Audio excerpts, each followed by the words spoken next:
Ертеде бір қызық кейіпкер өмір сүріпті. Оның аты Микки еді. Ол кішкентай болса да, ақылды, көңілді, әрі батыл болатын. Микки орманға серуендеуді ұнататын.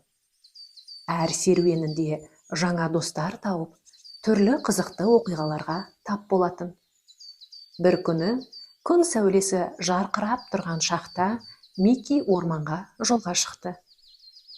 Құстардың әнін тыңдап, гүлдерді иіскеп келе жатса, кенет жылаған үн естиді. Бұл кім болды екен? Деп Микки жан-жағына қарай бастайды.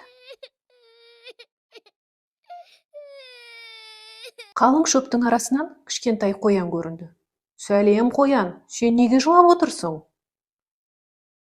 Мен сүйіп жейтін сәбіздерімді жоғалтып алдым. Енді аш қаламын ғой, дейді қоян.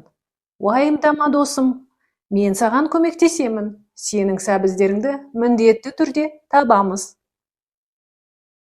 Қоян болса қуанып кетеді. Осылайша екеуі бірге іздеуге кіріседі. Жолында кездескен ағаштардан, гүлдерден жөн сұрайды. Алайда ешкім сәбіздердің қайда екенін білмейді. Келе жатып, олар көңілді торғайға жолықты. Мен сәбіздердің қайда жатқанын көрдім, деп торғай жөн сілтеп жібереді. Микки мен қоян торғай көрсеткен жаққа қарай жүгіре жөнеледі. Олар торғай айтқан жерге келсе, расында да шөптердің арасында сәбіздер жатыр екен. Ура, менің сәбіздерім табылды! Деп қоян қуанып кетіп, Миккиге алғысын айтып, оны құшақтай алады. Көрдің бе достым, ең бастысы үміт үзбеу. Қиындық болса да, бір-бірімізге көмектессек, бәрін жеңеміз, дейді Микки.